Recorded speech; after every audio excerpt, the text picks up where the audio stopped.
چھٹا پارہ سورہ مائدہ آیت نمبر 27 سے مضمون شروع ہو رہا ہے۔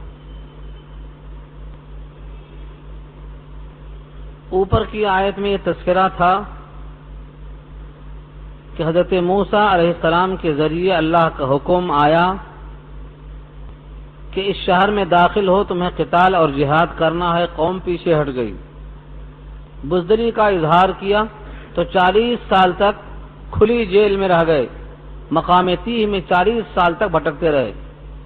60 لاکھ کا یہ مجموعہ نہ گھر تک پہنچ سکا نہ آگے بڑھ سکا۔ یہ گزشتہ آیات میں مضمون تھا۔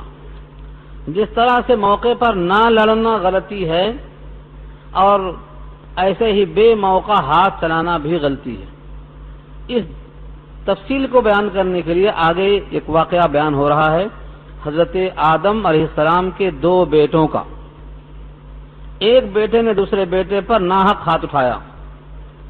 دیکھو، اوپر لڑائی مطلوب تھی تو بزدلی کا مظاہرہ کیا، اور یہاں حق قبول کرنا تھا تو یہاں نفس کی خاطر قتل کر بیٹھے۔ 2 انتہاؤں کے درمیان اعتدال اللہ کو مطلوب ہے۔ اسی واسطے یہ واقعہ پیش کیا گیا۔ وَاتْلُ عَلَيْهِمْ نَبَأَ ابْنَيْ آدَمَ بِالْحَقِّ۔ وَاتْلُ امر ہے، وَاتْلُ کے معنی تلاوت کر، مراد ہے بیان کر۔ کفار مکہ کے سامنے یہ آیت پڑھی گئی۔ مشرکین مکہ اپنے کو کہتے تھے ابراہیم کے ہم بیٹے ہیں، ابراہیم کی اولاد میں ہیں، اور یہودی کہتے تھے ہم تو اللہ کے بیٹے اور اللہ کے چہیتے ہیں۔ نحن ابناء اللہ واحباؤ، پیچھے گزر چکا ہے، ہم اللہ کے بیٹے اور چہیتے ہیں، لہذا ہم کو جہنم کی آگ نہیں چھوئے گی۔ یہاں واضح کیا گیا تم کس کے بیٹے ہیں اور تمہیں نسب نامے پر بڑا غرہ ہے۔ یہاں دیکھو، آدم پیغمبر ہیں اور ان کے 2 بیٹوں کا حال دیکھ لو۔ اگر کسی نے غلط ہاتھ چلایا تو اس کا انجام کیسا رکھا ہے اللہ نے۔ آدم علیہ السلام خود پیغمبر ہیں، ان کے سگے بیٹوں کا واقعہ بیان کیا اللہ نے، تو اپنے ابناء اللہ ہونے پر جو غرہ ہے یہ ختم ہو جائے۔ اس پس منظر میں اس لفظ کو غور سے دیکھو۔ وَاتْلُ عَلَيْهِمْ، ان پر آپ بیان کیجئے۔ مشرکین مکہ پر بھی، یہود پر بھی، نصارہ پر بھی، ہر ایک پر اس واقعے کو بیان کیجئے۔ وَاتْلُ عَلَيْهِمْ، نبأ خبر، ابنئی تسنیہ ہے، ابن کی تسنیہ ابن، 2 بیٹے، آدم، آدم کے 2 بیٹے۔ آدم کے بہت سے بیٹے ہیں، لیکن ان میں سے وہ مخصوص واقعہ 2 بیٹوں سے متعلق ہے، ان کو بیان کرنا ہے بالحق، حق کے ساتھ۔ یہ لفظ حق بہت اہم ہے اس معنی میں کہ گزرا ہوا واقعہ ہے، آدم کے زمانے کا واقعہ ہے، اور مکے والوں کو نبی سنا رہے ہیں۔ کتنا فاصلہ ہے درمیان میں؟ آدم علیہ السلام سے لے کر سیدنا محمد مصطفیٰ صلی اللہ علیہ وسلم تک کتنا زمانہ گزر گیا۔ کہیں واقعہ بیان کرنے میں کمی زیادتی نہ ہو جائے، بالحق، ٹھیک ٹھیک بیان کرنا۔ ایک تو نصیحت ہے کہ کوئی گزری ہوئی بات کو بیان کرے تو صحیح صحیح بیان کرے، اور دوسرے اس میں یہ پیغام ہے کہ اگر یہ نبی نہیں ہے تو اس زمانے کا واقعہ ٹھیک ٹھیک کیسے بیان کر رہے ہیں۔ ٹھیک ٹھیک بیان کرنا دلیل ہے کہ یہ نبی ہیں۔ مشرکین مکہ کو، یہودیوں کو، نصرانیوں کو، سب کو تنبیہ ہے۔ چنانچہ قرآن کریم نے جہاں جہاں قصے بیان کیے ہیں گزشتہ اقوام کے یا بیان کرنے کا حکم دیا ہے، ہر جگہ پر تقریباً بالحق کا اضافہ کیا ہے۔ نحن نقص علیک نبأہم بالحق، ہم ان سے بیان کرتے ہیں حق کے ساتھ۔ پورے قرآن کریم میں جب آپ پڑھیں گے تو آپ کو لفظ حق اکثر جگہوں میں ملے گا جہاں گزشتہ خبریں بیان کی جاتی ہیں۔ یہاں سے فقہاء ایک اصول نکالتے ہیں۔ عام طور سے گزرا ہوا واقعہ جب لوگ سناتے ہیں تو اس میں مرچی مسالہ لگا کے بڑا کر دیتے ہیں۔ یہاں تک کی کہاوت ہے 9 ہاتھ 1 ہاتھ ککڑی 9 ہاتھ بیا۔ ککڑی جب 1 ہاتھ کی ہے تو اس کا بیج 9 ہاتھ کیسے ہو سکتا ہے؟ تو کہتے کہتے بولتے بولتے ہو جاتا، بڑا ہو جاتا۔ اسی واسطے حکم یہ ہے کہ گزرے ہوئے حال کو حق کے ساتھ بیان کرنا، ٹھیک ٹھیک بیان کرنا، نہ تو واقعہ میں کمی زیادتی ہو، نہ کسی طرف آپ کا رجحان ہو۔ مورخ جتنا کسی طرف جھکے گا غلط ہوتا چلا جائے گا۔ مورخ وہی ہے اور بیان کرنے والا سیر کا ماہر وہی ہے جو ٹھیک ٹھیک بیان کرے، کسی طرف جھکاؤ نہ ہونے پائے۔ آج بھی تاریخ اسلام لکھنے والے، تاریخ اسلام، اگر ان کا مزاج شیعہ کی طرف ہے تو وہ تمام حدیثوں اور تاریخوں کو بیان کرتے ہوئے اس عقیدے کی طرف جھک جاتے ہیں جو شیعہ کی طرف مائل ہوتا ہے۔ اگر کوئی علوی ہے ادھر جھک جاتا ہے، کوئی بنو عباسیہ کا ہے ادھر جھک جاتا ہے، کوئی بنو امیہ کا ہے ادھر جھک جاتا ہے۔ آج بھی ہندوستان کی تاریخ لکھنے والے جس عقیدے کے ہوتے ہیں اس طرف جھک جاتے ہیں، پل جاتے ہیں۔ قرآن اس کا مخالف ہے۔ جتنی خبریں بیان کرو پچھلی، نبأہم بالحق، سچی بیان کرو، صداقت ہمارا معیار ہے۔ تو دو باتیں معلوم ہوئیں۔ پہلی بات تو یہ کہ گزشتہ اقوال کو جب بیان کیا جائے تو حق بیان کیا جائے، اور دوسرے یہ نبوت کی دلیل ہے۔ تیسرے آدم سے لے کر ایدم اتنا طویل وقفہ گزرنے کے باوجود آپ کا صحیح صحیح بیان کرنا یہ نبوت کی دلیل ہے۔ ان دو بیٹوں میں جھگڑا کیا ہوا تھا قرآن نے یہاں بیان نہیں کیا جھگڑا۔ وَاتْلُ عَلَيْهِمْ نَبَأَ بَنِي آدَمَ بِالْحَقِّ، بیان کرو ان پر آدم کے دو بیٹوں کا واقعہ حق کے ساتھ، صحیح صحیح۔ یہاں سے نتیجے کو بیان کیا، اذ قربا قربانا، جب دونوں نے قریب کیا قربانی۔ لیکن دونوں نے قربانی قریب کیوں کیا، یہ نوبت کیوں آئی، نفس واقعہ کیا ہے، صورتحال کیا ہے، قرآن نے یہاں بیان نہیں کیا ہے۔ ظاہر یہ ہے کہ یہ واقعہ احادیث سے آپ کو ملے گا، اور احادیث میں تفصیل آئی ہے۔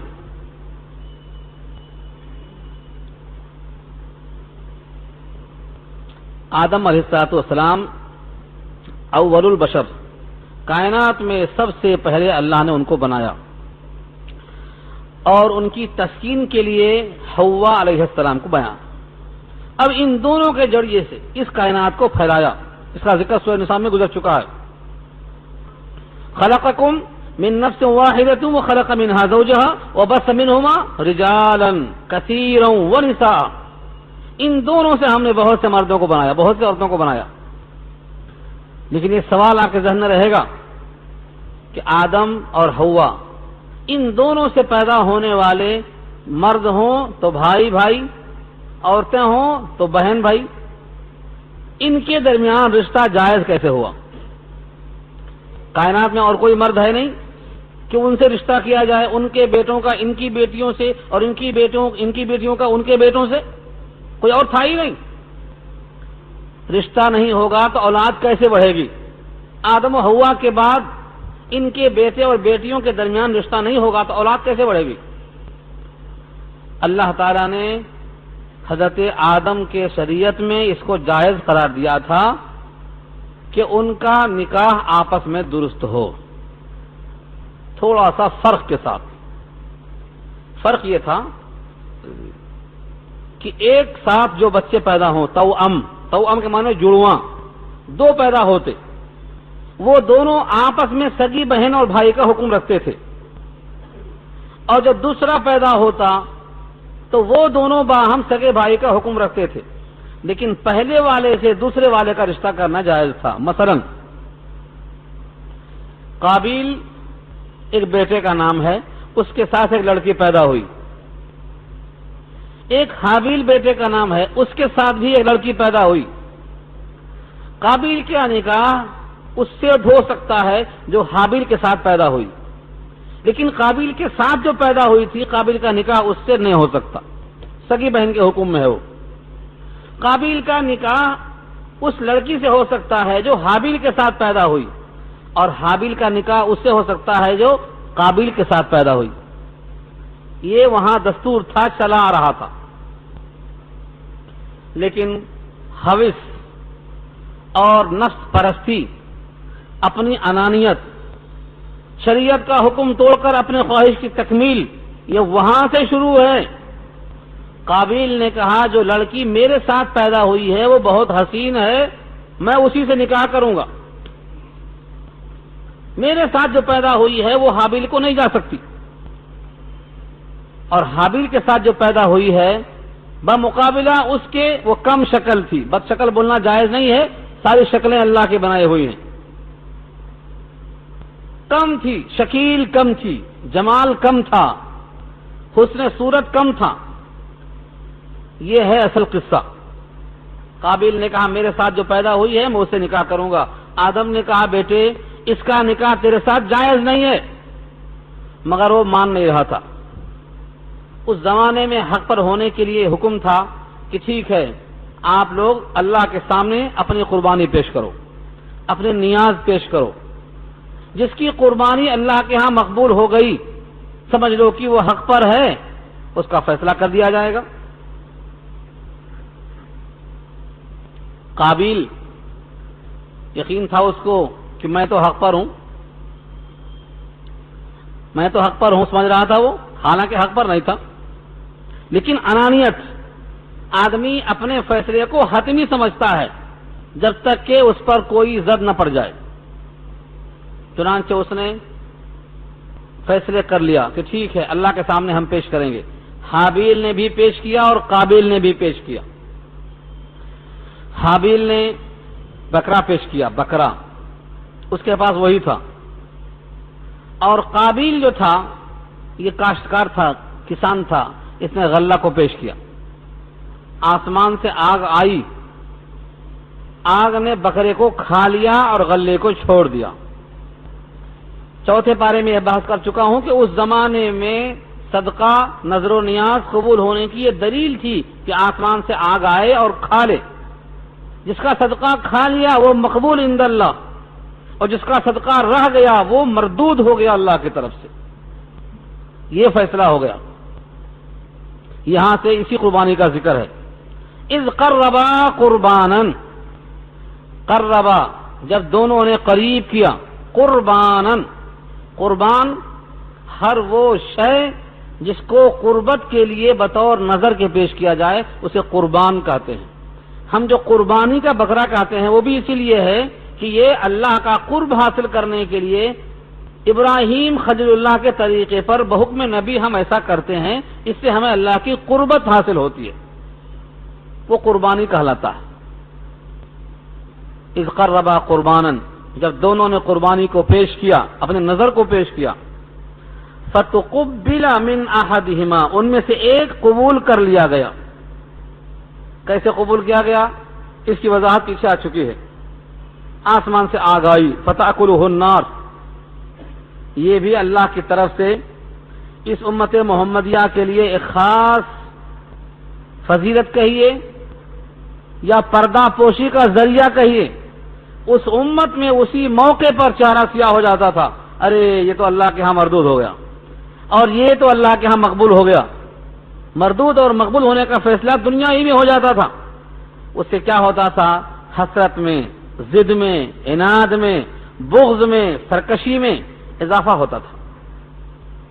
یہ اللہ کا خصوصی انعام ہے اس امت محمدیہ کے لیے، صدقہ کر کے قبول ہوا کہ نہیں ہوا یہ فیصلہ معلق کر لیا، اور صدقے کو آنکھ کے حوالے نہیں کیا، غربا کے حوالے کر دیا کہ تمہارا ہے تمہارا بھائی کھائے، ہم خرما و ہم ثواب، قربانی تمہاری تمہارا بھائی ہی کھائے، پھر پردہ پوشی باقی، پھر اجر ہمارے ذمہ واجب۔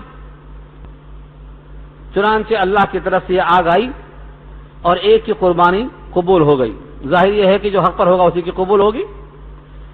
شریعت کے موافق جو تھا وہ حابیل تھا، کیونکہ حابیل قانون کو مان رہا تھا اور قابیل ضد کر رہا تھا کہ نہیں جو میرے ساتھ پیدا ہوئی اس سے ہی میرا نکاح کیا جائے، حالانکہ وہ جائز نہیں تھا۔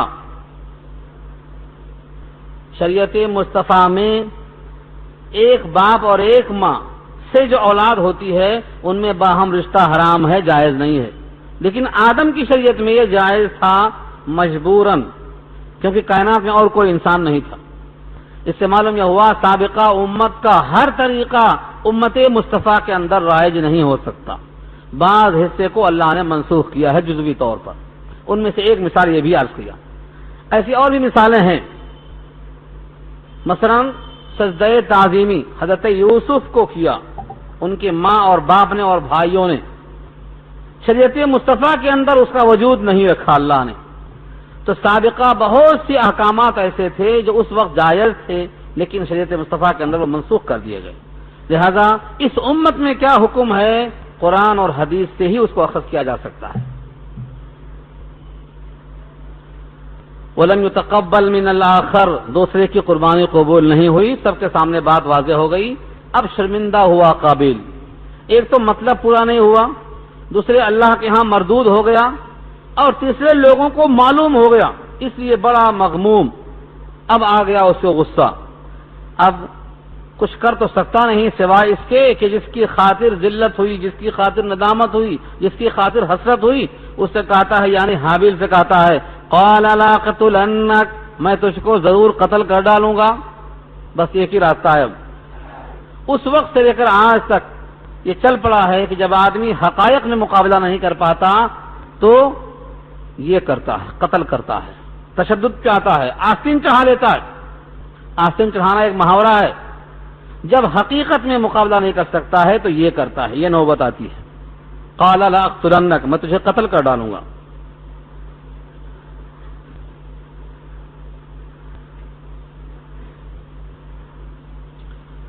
قتل کرنا جرم تھا اور یہ معلوم تھا.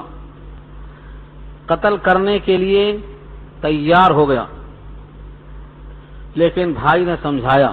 حابیل نے کہا، دیکھو تمہارا مجھے قتل کر دینا علاج نہیں ہے. اولاً تمہارے ساتھ جو لڑکی پیدا ہوئی ہے وہ تمہاری بہن ہے، میرے ساتھ جو پیدا ہوئی وہ میری بہن ہے. یہ قانون چلتا ہے. تمہارے مجھے قتل کر دینے سے وہ حلال نہیں ہو جائے گی.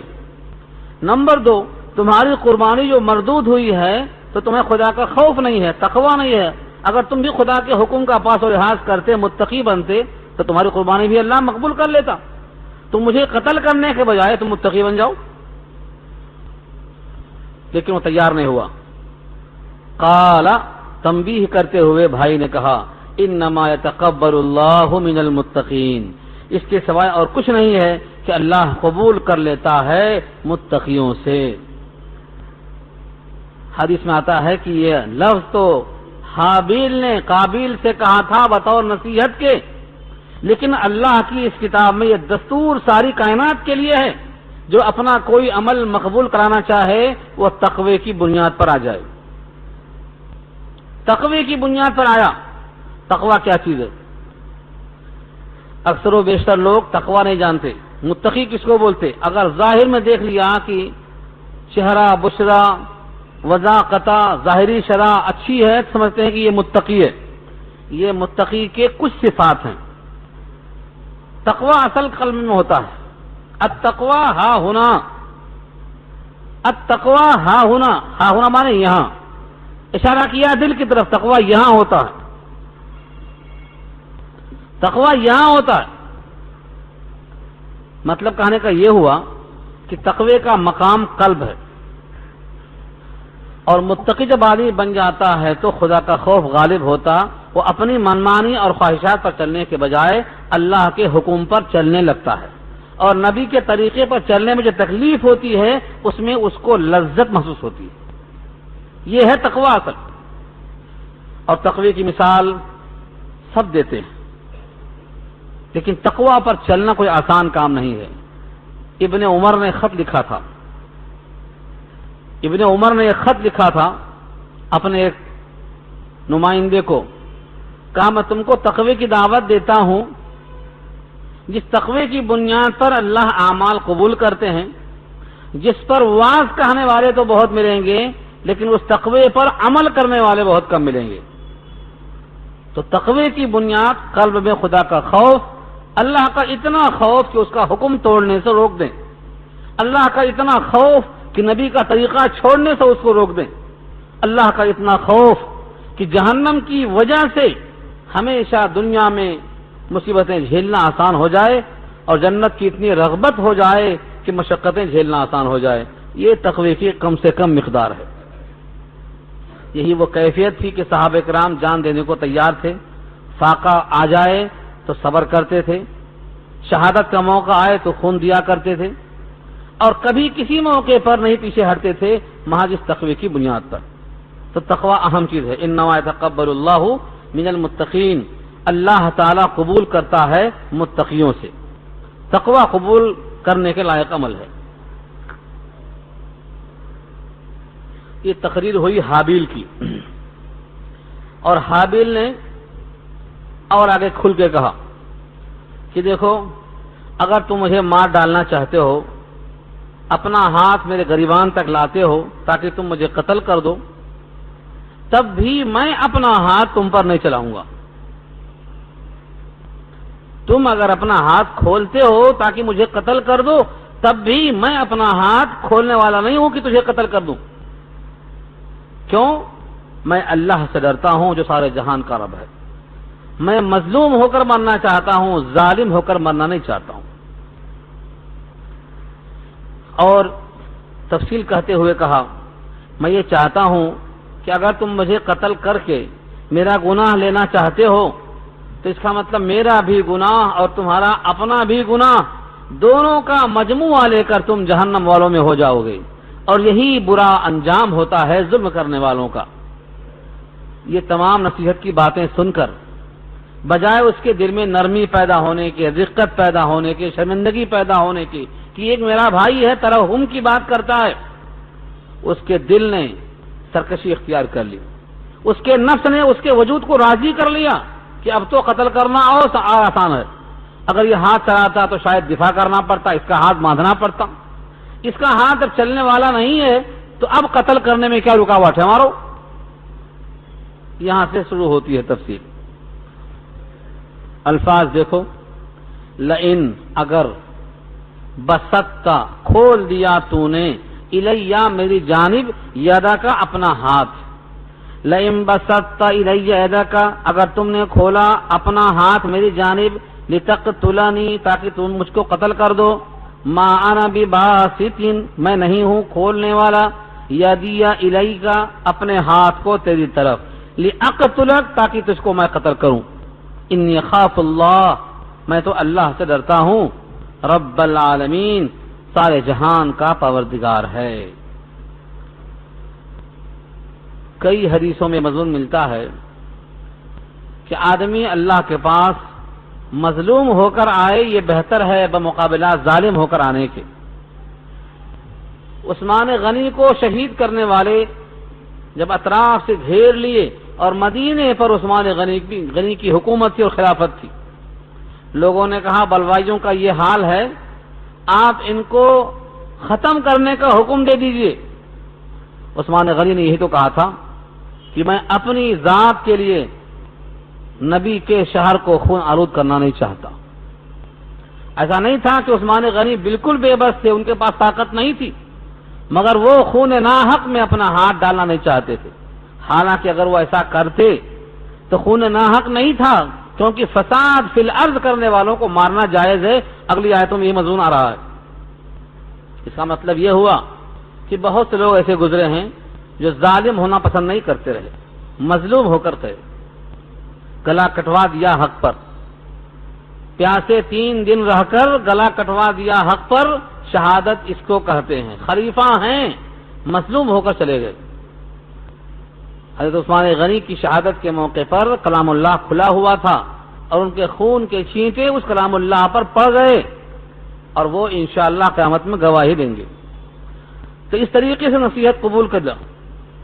حابیل نے کہا انی اریدو میں چاہتا ہوں، یہ گویا نصیحت کر رہے ہیں ایک معنوں میں، حقیقت میں چاہت مراد نہیں ہے کہ میرا ارمان یہ ہے، میری خواہش یہ ہے، بلکہ ایک معنوں میں یہ دلدوز نصیحت ہے۔ اگر تم مجھے قتل کر دو گے اور میں ہاتھ نہیں چلاؤں گا تو اس کا مطلب یہ ہوگا کہ تمہیں میرا بھی گناہ لینا پڑے گا، میں تو مظلوم ہو جاؤں۔ انی اریدو ان تبوء باسمی تم کماؤ میرا گناہ، تبوء کے معنی گناہ کمانا، گناہ کسب کرنا، باسمی و اسمک میرا گناہ اور تیرا گناہ، فتکون من اصحاب النار اور ہو کے رہ جائے تو اصحاب النار میں سے، جہنم والوں میں سے، وذالک جزاء الظالمین اور یہی ہے بدلہ ظلم کرنے والوں کا۔ یہ تقریر ختم ہوئی حابیل کی. فطوعت له نفسه، پس اطاعت کر لیا اس کے لیے اس کے جی نے، یعنی اس کے جی نے جو بات کہی اس کے نفس نے قبول کر لیا. قتل اخیہ، اپنے بھائی کے قتل کے بارے میں. فقتلہ، پس اسے قتل کر دیا. فاصبح من الخاسرین، پس ہو گیا وہ خسارے والوں میں سے. خاسرین، نقصان اٹھانے والوں میں سے. خسارہ اس کا ہو گیا.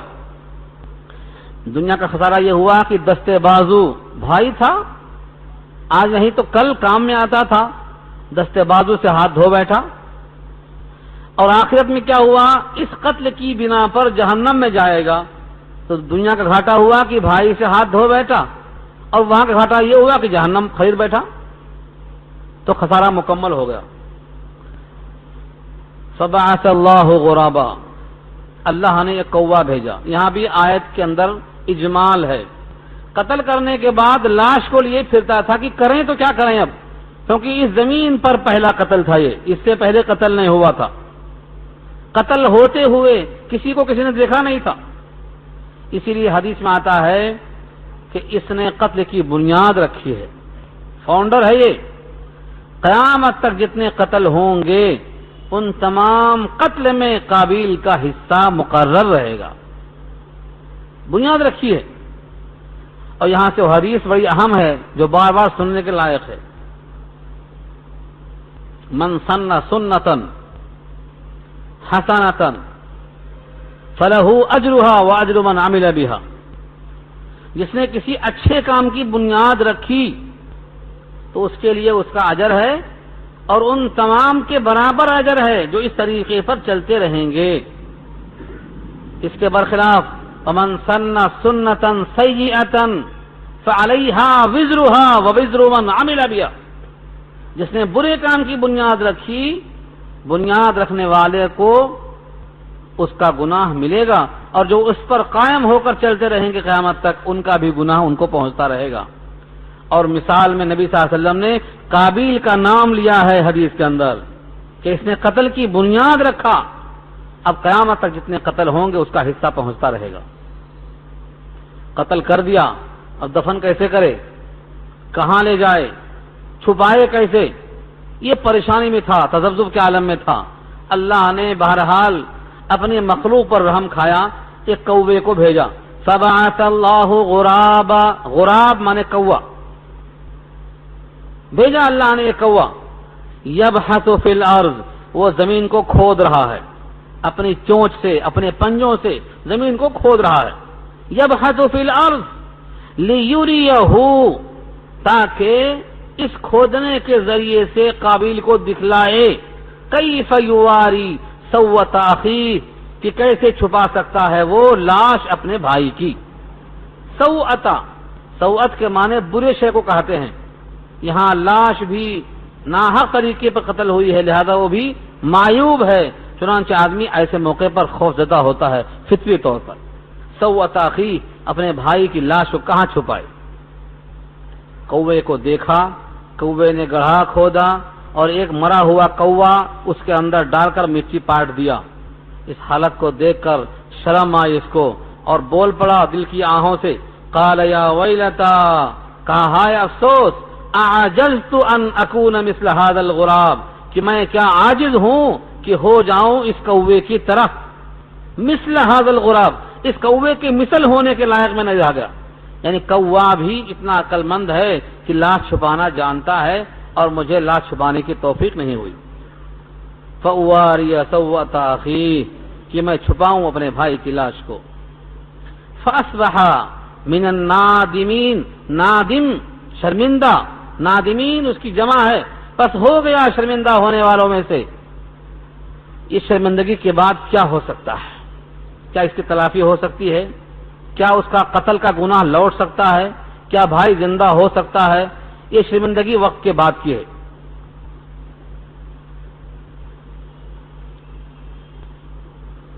جس طرح فرعون غرغرہ موت کا وقت پایا اور ایمان قبول کیا تو مقبول نہیں ہوا، ایسے اس کی ندامت اور شرمندگی اور افسوس کرنا بے مقصد ہے، بے فائدہ ہے، اب کوئی اس کا حاصل نہیں ہے.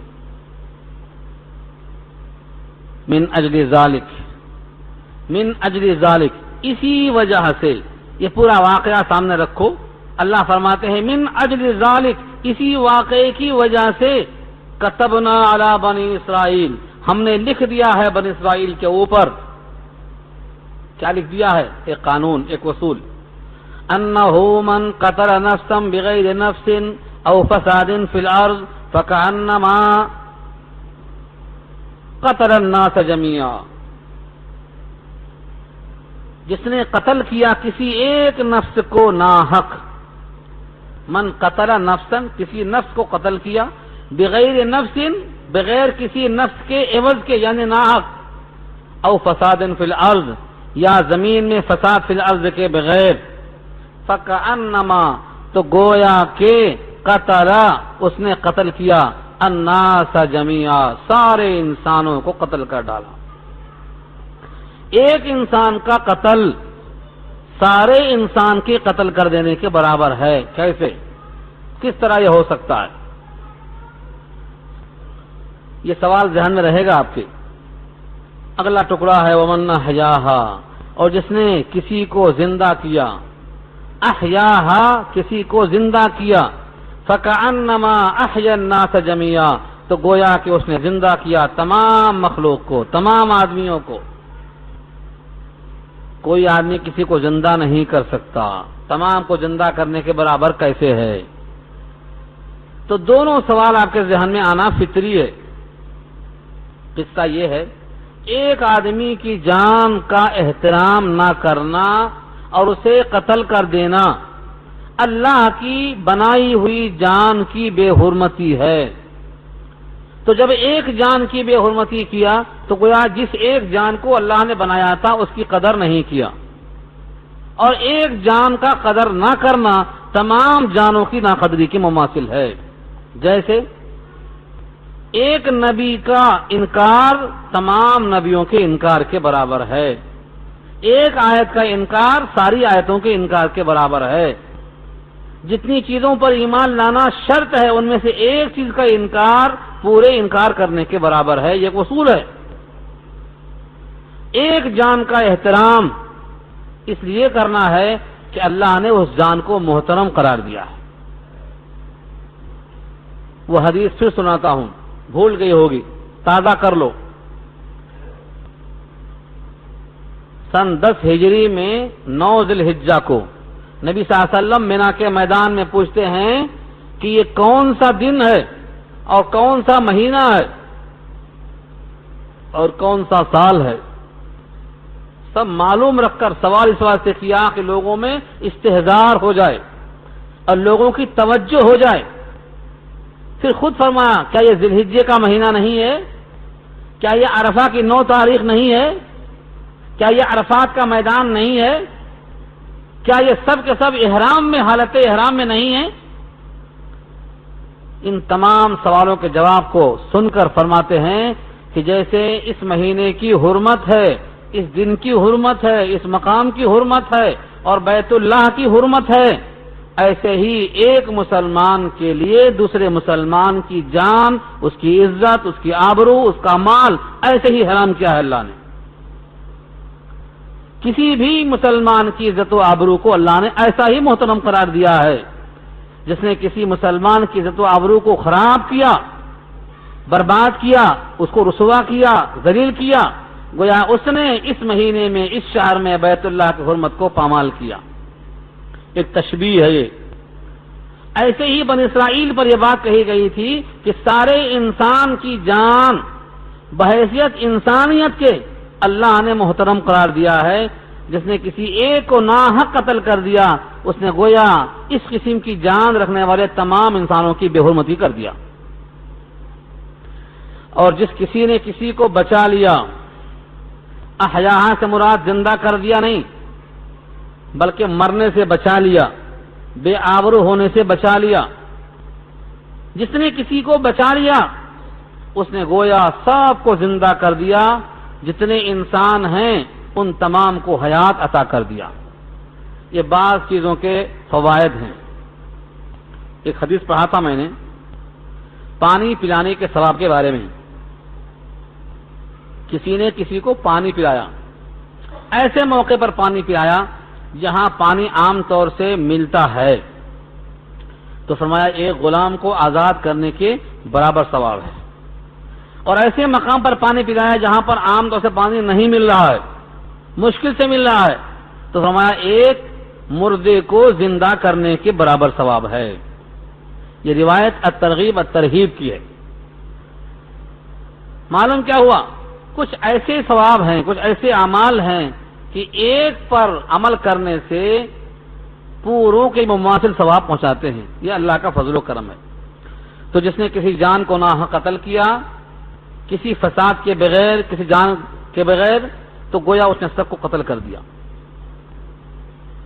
یہ مت سمجھو کہ یہ بنی اسرائیل پر حکم تھا، الا بنی اسرائیل، ان پر تھا، آج ہے کہ نہیں ہے؟ اس کو ہم دیکھنے کے لیے کیا کرتے ہیں؟ قرآن کریم کے اندر یہ حکم براہ راست منصوص موجود ہے، پیچھے آیت گزر چکی ہے کہ جس نے کسی مومن کو جان بوجھ کے قتل کر دیا، من قتل مؤمنا متعمدا فجزاؤه جہنم خالدا فیہا وغضب اللہ علیہ ولعنہ، جس نے کسی مومن کو جان بوجھ کے قتل کر دیا اس پر اللہ کا غضب ہے، اللہ کی لعنت ہے، اس کا ٹھکانہ جہنم ہے، اس میں ہمیشہ ہمیشہ رہے گا۔ اس سے کیا معلوم ہوا کہ یہ اصول باقی ہے۔ اس آیت سے معلوم ہوا کہ جو اصول تھا بنی اسرائیل میں وہ آج بھی باقی ہے، اور کسی کی جان کسی کے واسطے جائز نہیں ہے۔ ہاں، چند وجہوں سے انسان کی جان باقی ہے، اس کو لیا جا سکتا ہے، اس کی تفصیل انشاءاللہ ایک آیت کے بعد آ رہی ہے۔ تو اصول کیا تھا؟ جس نے قتل کیا کسی ایک کو ناحق یا فساد فی الارض کے بغیر، تو گویا اس نے قتل کر دیا تمام انسانوں کو، اور جس نے کسی ایک کو بچا لیا تو گویا اس نے بچا لیا سارے انسانوں کو۔ وَلَقَدْ جَاءَتْهُمْ رُسُلُنَا بِالْبَيِّنَاتِ، اور البتہ تحقیق آئے ان کے پاس ہمارے رسول واضح دلائل لے کر، ثُمَّ إِنَّ كَثِيرًا مِّنْهُمْ، پھر بے شک بہت سے لوگ ان میں سے بعد ذَلِكَ فِي الْأَرْضِ لَمُسْرِفُونَ، ان تمام کے باوجود زمین میں فساد کرنے والے ہو گئے۔ مسرفون، اسراف کرنے والے، ذاتی کرنے والے، ظلم کرنے والے ہو کے رہ گئے۔ اس آیت کا حاصل کیا نکلا؟ اتنی سختی اللہ کی طرف سے کہ ایک کو مارنا پوروں کے مارنے کے برابر ہے، اور ایک کو بچا لینا پوروں کو بچانے کے برابر ہے۔ اس کے باوجود جب دلائل لے کر رسول آئے تو ان میں سے بعض لوگ زمین میں فساد فی الارض کے اندر لگ گئے، اور ان کا حال یہ ہوا، عجیب و غریب ان کا حال ہوا کہ وہ زمین میں فساد کرتے ہی رہ گئے۔ اب سوال یہ ہے کہ اگر کوئی آدمی زمین میں فساد کرتا ہے، جس کو ہم اپنی زبان میں ڈاکو کہتے ہیں، ڈاکہ زنی کرتا ہے، تو اس کی سزا کیا ہوگی؟ اس نے ایک آدمی کو قتل کر دیا، مال بھی لوٹ لیا، عزت و آبرو پر حملے کیا، ایسے موقع پر سزا کیا ہونی چاہیے اس کے لیے؟ اس نے ایک کو مار کر گویا سب کو مار دیا، اب اس کا انتقام کیسے لیا جا سکتا ہے؟ کیا شکلیں ہیں؟ اگلی آیت اس معاملے میں بہت جامع ہے، بہت اہم ہے۔ انما جزاء الذين يحاربون الله ورسوله ويسعون في الارض فسادا ان يقتلوا او يصلبوا او تقطع ايديهم وارجلهم من خلاف او ينفوا من الارض ذلك لهم خزي في الدنيا ولهم في الاخره عذاب عظيم۔ یہ آیت کئی مضمون پر مشتمل ہے۔ اس آیت کی تشریح کرنے سے پہلے ایک اصول سن لیں۔ اصول میں 3 باتیں یاد رکھ لیں۔ جیسے عبادات میں ایک مالی عبادت ہوتی، ایک بدنی عبادت ہوتی۔ نماز بدنی عبادت ہے اور زکوٰۃ مالی عبادت ہے، اور ایک ان دونوں کا مرکب ہے جیسے حج ہے، حج میں بدنی بھی ہے مالی بھی ہے۔ ان 3 قسم کی عبادات کا تذکرہ کیا گیا۔ یہ مثال دیا میں نے. ایسے ہی جو غلطیاں ہوتی ہیں، سزائیں جن پر دی جاتی ہیں، ان کی بھی 3 قسمیں ہوتی ہیں. جیسے میں نے ابھی عرض کیا، مالی عبادت، بدنی عبادت اور دونوں کا مجموعہ. ایسے ہی حق اللہ، حق العبد اور دونوں کا مجموعہ. جہاں حق اللہ آتا ہے، اللہ تعالی نے وہاں پر واضح کر دیا ہے کہ ان کا نام حدود ہے. حدود، ان میں کسی کی سفارش کرنا جائز نہیں ہے. حدود، حد کی جمع حدود، ایسا جرم جس سے اللہ کا حق ضائع ہوتا ہو، اس کی سزا میں کسی کو کم کرنے کا اختیار نہیں ہے. تو یہ کیا ہے؟ حدود. اور ایک وہ جس میں بندے کا حق غالب ہوتا ہے، جس کو ہم قصاص کہتے ہیں. ایک آدمی نے ایک آدمی کو قتل کر دیا، یا اس کی آنکھ پھوڑ دیا، یا اس کے دانت توڑ دیا، یا اس کی ٹانگ توڑ دیا، تو یہ اس بندے کا حق ہے. اس میں جیسا اس نے کوتاہی اور غلطی اور خامی کی ہے، اسی کے بقدر سزا دی جائے گی. اس کا نام کیا ہے؟ قصاص ہے اس کا نام. پہلے کا نام حدود، دوسرے کا نام قصاص. اور تیسرا وہ ہے جس میں حقوق اللہ بھی ہیں، حقوق العبد بھی ہیں، دونوں ملے ہوئے ہیں. اس میں قاضی کو اور حاکم کو اختیار ہوتا ہے کہ وہ سزا کو مناسب حال دیکھ کر نافذ کر دے. تو پہلا حدود، اور دوسرا قصاص، اور تیسرا تعزیرات. تعزیرات دفع ہند کے اعتبار سے سزا دی گئی بولتے. تو تعزیرات کا مطلب قاضی نے اس جرم کے مناسب یہ فیصلہ کیا. تو 3 قسمیں ہو گئیں. ان کو اچھا سن لے کان کھول کے. حدود جس میں اللہ کا حق غالب ہوتا ہے، قصاص جس میں بندے کا حق غالب ہوتا ہے، تعزیر جس میں دونوں کا حق مشترک ہوتا ہے. اب یوں سمجھ لو کہ اللہ کا حق اور بندے کا حق جدا جدا نہیں ہوتے، غلبے کا فرق ہوتا ہے. مثال کے طور پر جب کسی انسان کو کسی انسان سے تکلیف پہنچتی ہے تو یہ مت سمجھو کہ صرف تکلیف انسان کو پہنچی ہے.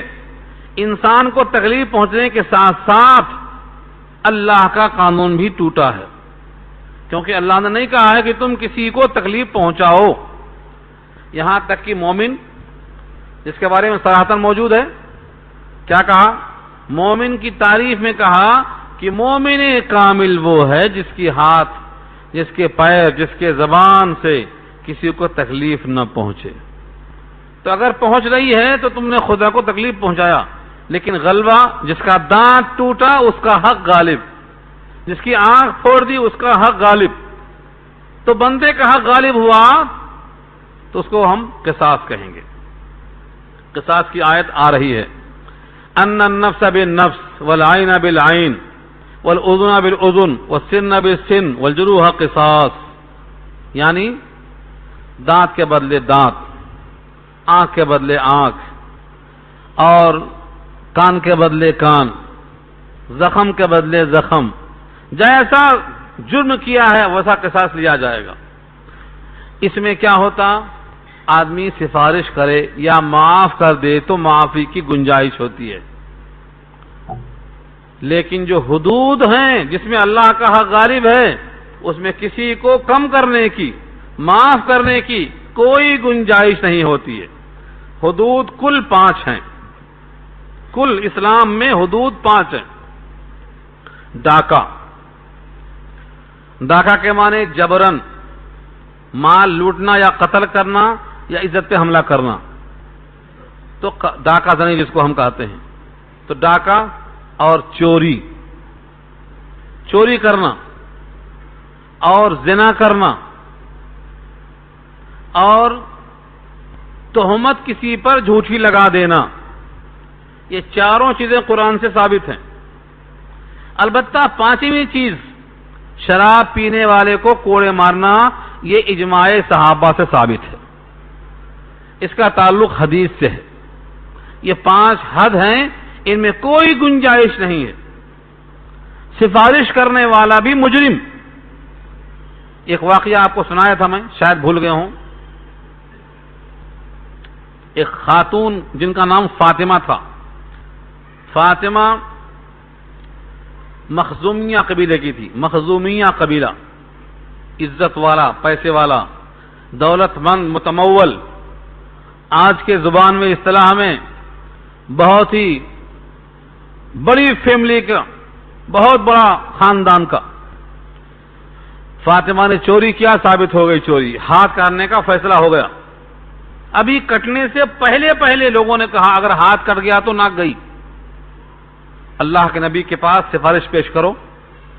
لوگوں نے کہا سب سے قریب نبی سے گفتگو کرنے میں اسامہ ہیں، اسامہ کو حضور بہت چاہتے ہیں، چلو اسامہ سے کہو سفارش کر دیں۔ اسامہ ابن زید، زید ابن حارثہ، حارثہ آپ کے ساتھ تھے جب آپ طائف میں گئے تھے، اور ان کے بیٹے زید ہیں، اور زید کے بیٹے یہ اسامہ ہیں۔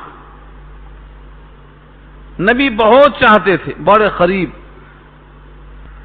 اسامہ نے جا کے سفارش کر دی، کہا اللہ کے نبی اس کا ہاتھ نہ کاٹا جائے، بڑے خاندان کی عورت ہے،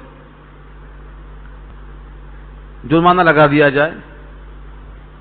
نبی صلی اللہ علیہ وسلم چہیتے اسامہ کو غضبناک آنکھوں سے دیکھ کر اتنا جلال ظاہر فرمایا، راوی کہتے ہیں کہ چہرہ سرخ ہوا، آنکھیں سرخ ہوئیں، جلال چھا گیا، اور فرمایا اتشفع فی حد من حدود اللہ یا اسامہ، اسامہ تمہاری یہ مجال ہے کہ تم اللہ کی حدود کے ایک حد میں سفارش کرتے ہو؟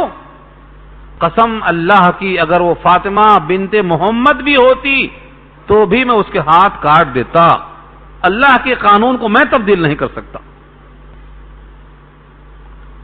معلوم یہ ہوا اللہ کا حکم، جو سزا اللہ نے قائم کر دی ہے ان کا نام حدود ہے، اس میں کسی کی سفارش نہیں چلتی، اور اس میں کسی کو تخفیف کرنے کا کوئی حق نہیں ہے۔ یہ 5 چیزیں ہیں، ڈاکہ اور چوری اور زنا اور جھوٹی تہمت لگانا کسی پر زنا کی۔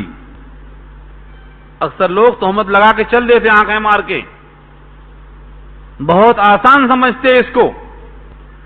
انشاءاللہ اس کی بحث سورہ نور میں آئے گی، پارہ 18 میں، اور جلدی دیکھنا ہے تو گھر جا کر سورہ نور پارہ 18 آیت نمبر 10 پر دیکھ لو۔ اللہ نے کہا ہے اگر 4 گواہ نہ لائے تو اللہ کے ہاں وہ جھوٹا ہے، لکھ لیا گیا۔ لولا جاؤ علیہ باربعۃ شہداء فاذ لم یاتوا بالشہداء فاولئک عند اللہ هم الکاذبون۔ 4 گواہ کیوں نہیں لے کے آئے؟ اگر 4 گواہ نہیں لائے تو سن لو کہ اللہ کے ہاں تمہارا نام لکھا جا چکا ہے کہ تم جھوٹے ہیں۔ معلوم یہ ہوا کہ ان حدود میں کوئی گنجائش نہیں ہے، اور شراب نوشی کرنے والے کی سزا یہ شرعاً ثابت ہے احادیث سے، پہلی 4 آیت سے اور 5ویں حدیث سے۔ ان 5 کو حدود کہا جاتا ہے، اور قصاص میں جس میں بندے کا حق غالب ہو۔ اور ان دونوں سے ہٹ کر تعزیرات کے معنی، تعزیر کیا چیز ہے؟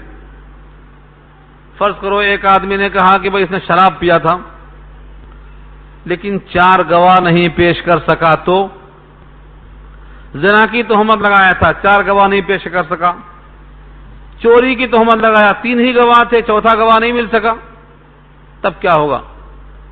قاضی ان کو چھوڑ نہیں دے گا کہ جاؤ پھر پیو، گواہ نہیں ملے گا صحیح پھر چھٹی مل جائے گی، نہیں، قاضی حالات کو دیکھ کر، حالات کی سنگینی کے اعتبار سے اپنی ثواب دید کے مطابق سزا دے گا، چاہے جلا وطن کر دے گا یا جیل کے اندر بند کر دے گا، حالات پر دیکھ کر فیصلہ کرے گا۔ اس کا نام کیا ہے؟ تعزیر۔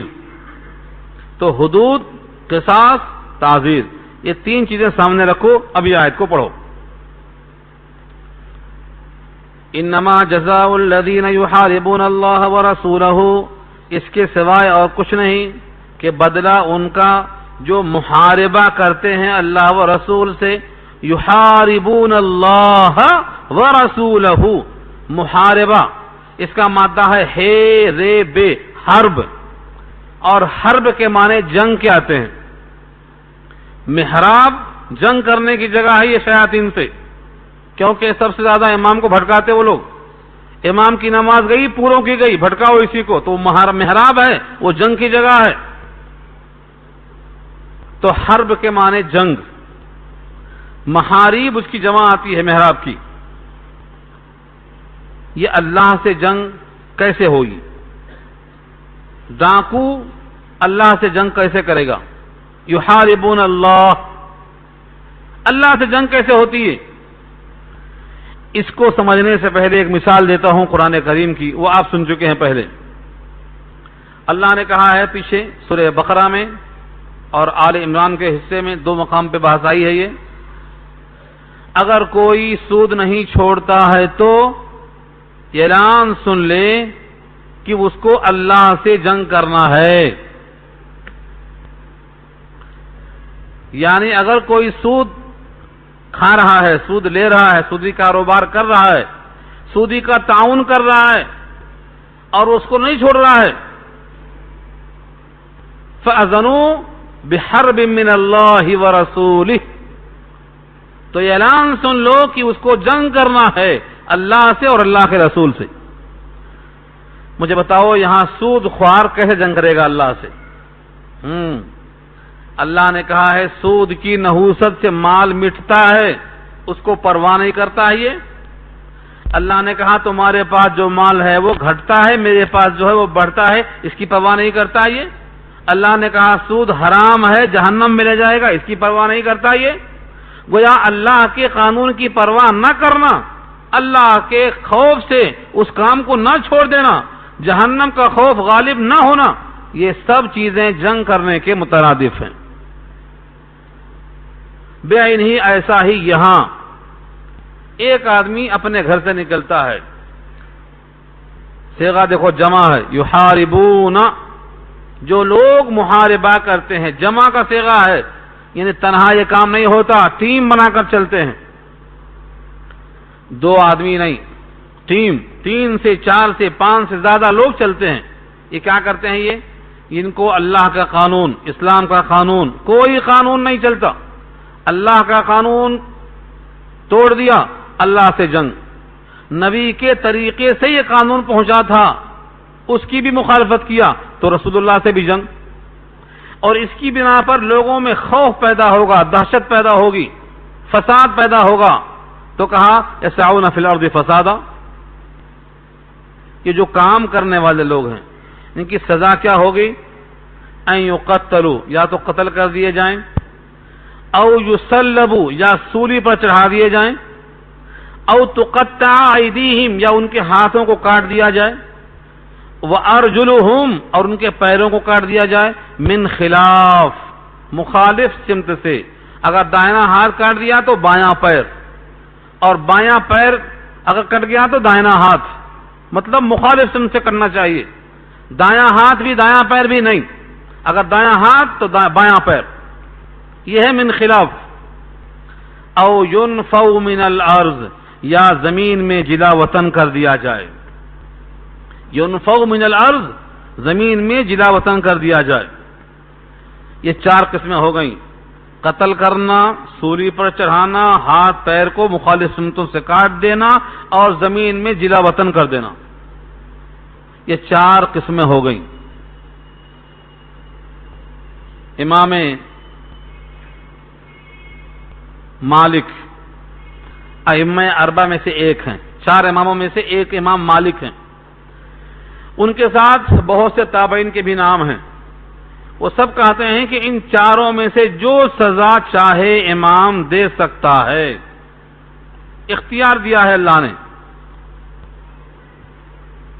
لیکن امام اعظم ابو حنیفہ رحمۃ اللہ علیہ، اور امام شافعی رحمۃ اللہ علیہ، اور امام احمد بن حنبل رحمۃ اللہ علیہ، گویا 3 امام ایک طرف ہیں، اور یہ کہتے ہیں کہ یہ 4 شکلیں متعین ہیں ایک حدیث کے مطابق، کیونکہ ڈاکو جب زمین میں آتے ہیں تو 4 حال سے خالی نہیں.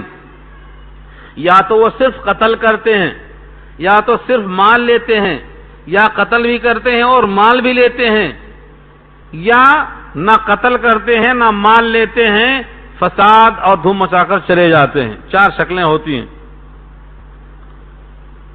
ان 3 امام کی رائے یہ ہے اگر ان تمام لوگوں نے قتل کیا ہے تو قتل کیے جائیں. انہوں نے اگر قتل بھی کیا ہے اور مال بھی لیا ہے تو سولی پر چڑھا دیے جائیں. انہوں نے صرف مال لیا ہے اور قتل نہیں کیا ہے تو ان کے ہاتھ اور پیر کاٹ دیے جائیں. انہوں نے نہ قتل کیا ہے نہ مال لیا ہے، صرف فساد کیا ہے، دھوم مچایا ہے، بدامنی پیدا کیا ہے تو زمین سے جلا وطن کر دیے جائیں. یہ 4 شکلیں ہیں. امام اعظم ابو حنیفہ کی اس رائے کے ساتھ ایک واقعہ یاد آتا ہے حضرت عمر رضی اللہ تعالیٰ عنہ کو. وہ فرماتے ہیں جلا وطن کرنے کا مطلب نہیں ہے کہ ملک شام میں گڑبڑ کیا اردن میں بھیج دو، عراق میں کیا تو فلسطین میں بھیج دو. یہ مطلب نہیں ہے اس کا.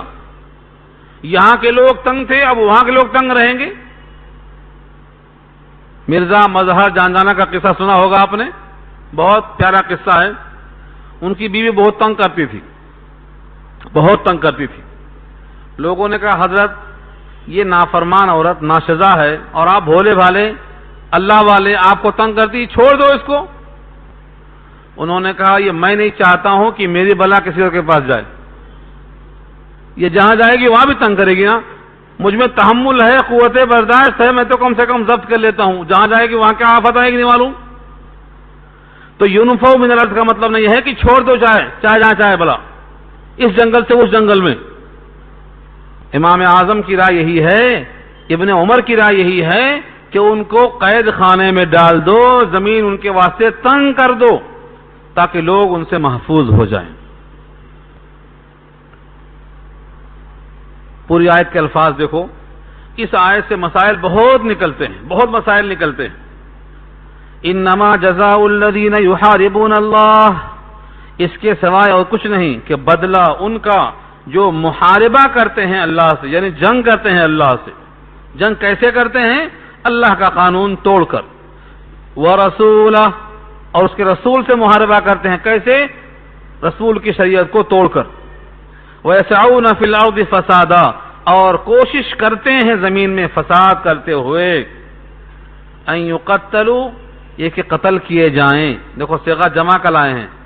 مفتی اعظم پاکستان مفتی محمد شفیع صاحب فرماتے ہیں کہ اس جمع کا صیغہ بتا رہا ہے کہ اگر پکڑے جائیں پورے کے پورے اور قتل کیا ہے صرف 2 نے ان میں سے تو پوروں کو قتل کیا جائے گا، کیونکہ ساتھی کا تعاون کرنا شریک جرم ہونے کے برابر ہے. 2 نے قتل کیا ہے، باقی سب شریک جرم ہیں، پوروں کو قتل کیا جائے گا. یہ صیغہ جمع کا ہے. ان یقتلوا،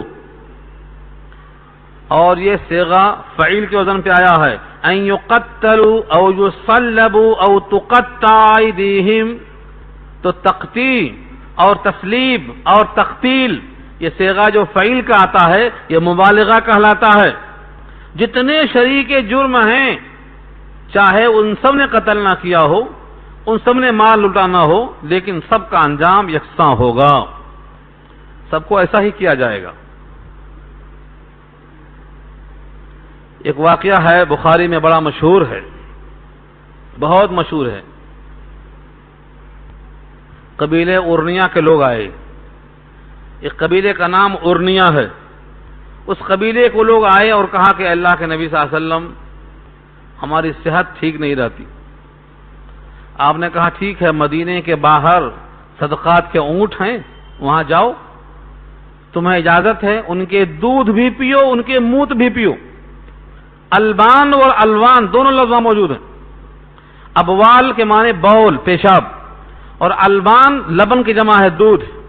امام محمد اسی حدیث کی بنا پر کہتے ہیں کہ جن کا گوشت کھایا جاتا ہے ان کے پیشاب ناپاک نہیں ہوتے. معقول اللحم جمر کے پیشاب ناپاک نہیں ہوتے، ان کی رائے ہے اس کی وجہ سے. اور یہ بھی کہا ہے کہ دوا اور علاج کے طور پر ان کا استعمال درست ہے. لیکن امام اعظم ابو حنیفہ رحمۃ اللہ علیہ اور دیگر ائمہ اس کی مخالفت کرتے ہیں اس حدیث کی توجیہ کرتے ہوئے۔ کیا حکم تھا؟ جاؤ ان کے پیشاب پیو، ان کے دودھ پیو۔ قبیلہ ارنیہ کے لوگ وہاں پہنچ گئے، پیشاب اور دودھ دونوں استعمال کرتے کرتے تندرست ہو گئے، اتنے تندرست ہو گئے کہ اب سرکشی دماغ میں آئی، صدقات کے اونٹ کو لے کر چل دیے، چرواہے کو قتل کیے، اس کے ہاتھ کو توڑ دیے، اس کی آنکھوں کو پھوڑ دیے، اور جو جو کر سکتے تھے سب کر کے آگے نکل گئے، چلتے بنے۔ اللہ کا ایک بندہ سلمہ ابن الاقوع، یہ صحابہ کرام میں وہ صحابی کہلاتے ہیں جن کی دوڑ گھوڑے سے بھی آگے ہوتی تھی، گھوڑا بھی ان کو دوڑ کے نہیں پکڑ سکتا تھا، اتنا یہ دوڑنے ماہر تھے۔ سلمہ ابن الاقوع، سلمہ نے پیچھا کیا اور کہا چھٹی کا دودھ یاد دلا دوں گا، سلمہ سابقہ پڑا ہے۔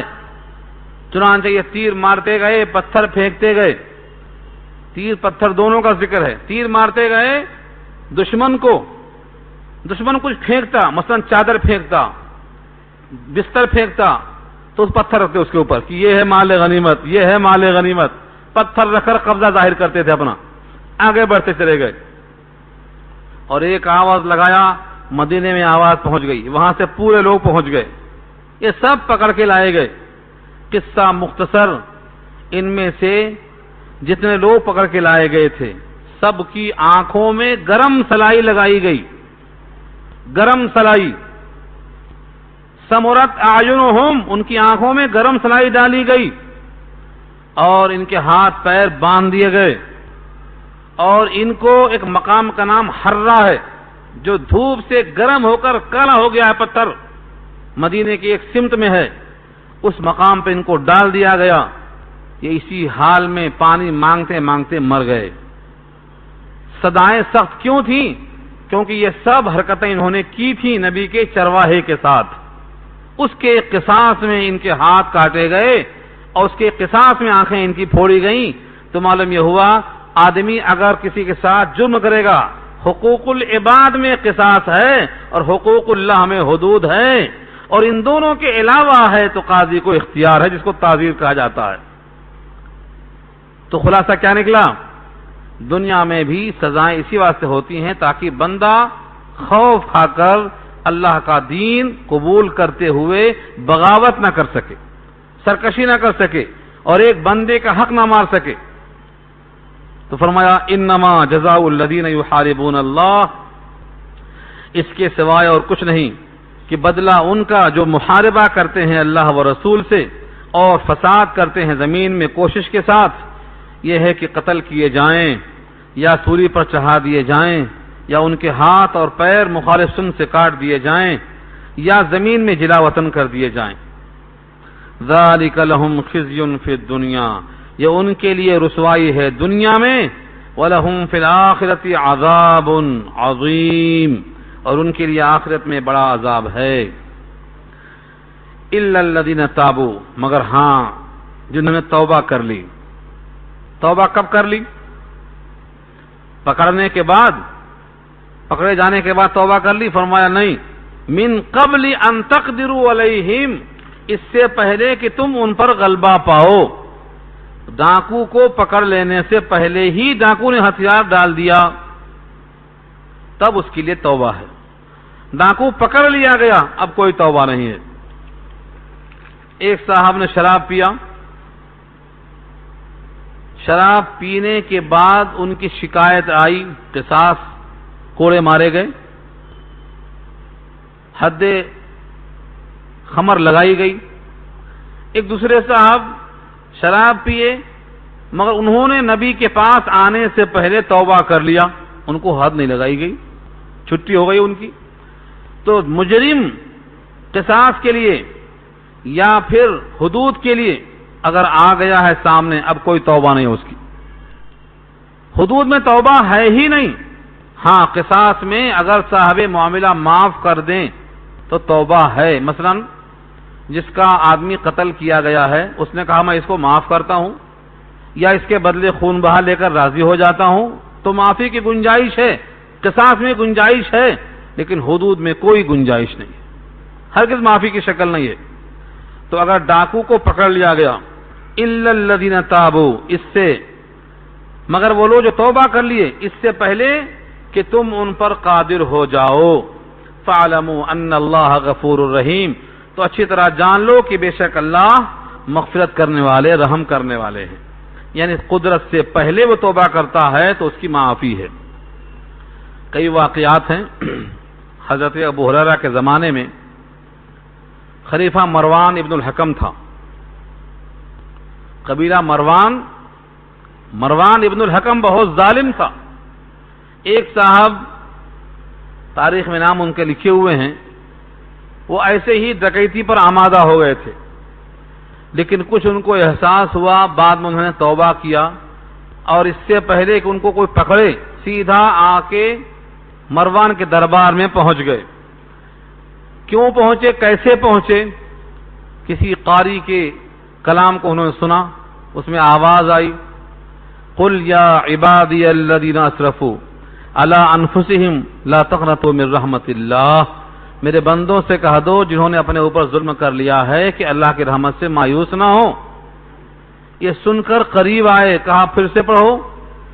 وہ قاری صاحب نے پھر سے پڑھا، انہوں نے آیت کو سنتے ہی ہتھیار کو اندر رکھ لیا، کہا اب توبہ کرتا ہوں میں۔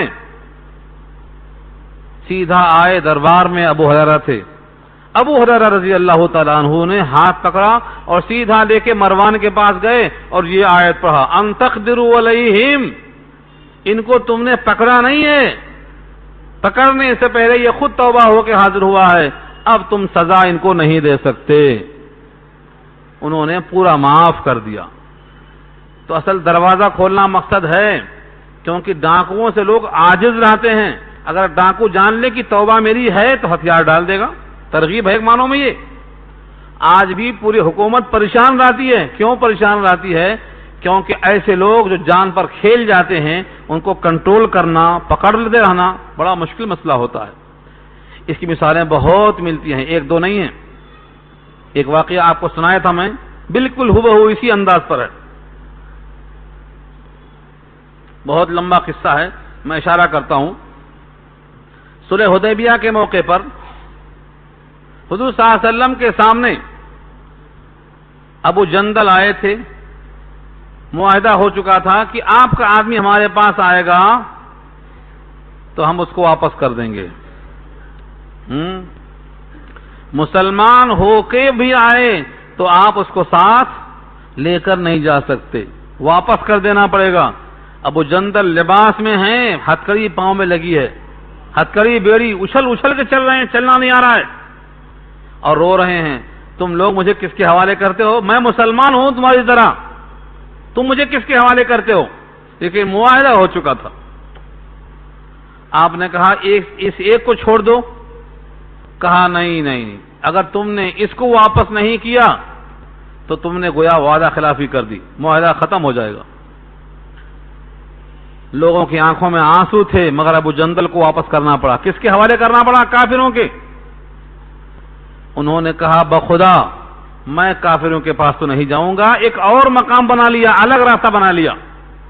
اب جو مکے سے مسلمان ہوتا وہ ابو جندل کے پاس پہنچ جاتا، ابو جندل کی ٹیم بن گئی، 1 سے 2، 2 سے 3، 3 سے 4، ایک اچھی خاصی ٹیم بن گئی۔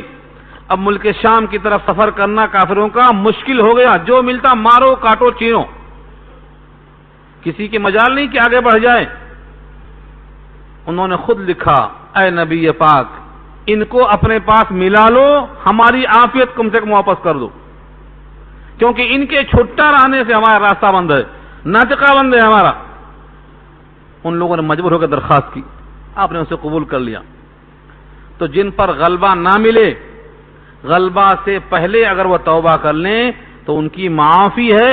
ان پوروں کو نبی نے قبول کیا، سزا نہیں دیا، کیونکہ ان پر غلبہ نہیں ملا تھا، یہ از خود پیغام قبول کر کے حاضر ہو گئے تھے۔ اور بھی مثالیں ملتی ہیں۔ علی اسدی کا واقعہ ہے، ان کی بھی ایک ٹیم تھی باقاعدہ، آپ سروے کرو اس کا اس آیت کے خلاف۔ معلوم یہ ہوا بہت سے ایسے واقعات ہیں کہ غلبہ سے پہلے اگر تم ان کو پکڑ لیتے ہو تو اللہ نے ان کو معاف کر دیا ہے، تم بھی معاف کر دو۔ ایک معنوں میں یہ ترغیب ہے کہ ایسے لوگ راہ راست پر آ جائیں۔ یہاں پر آیت نمبر 34 ختم ہوتی ہے۔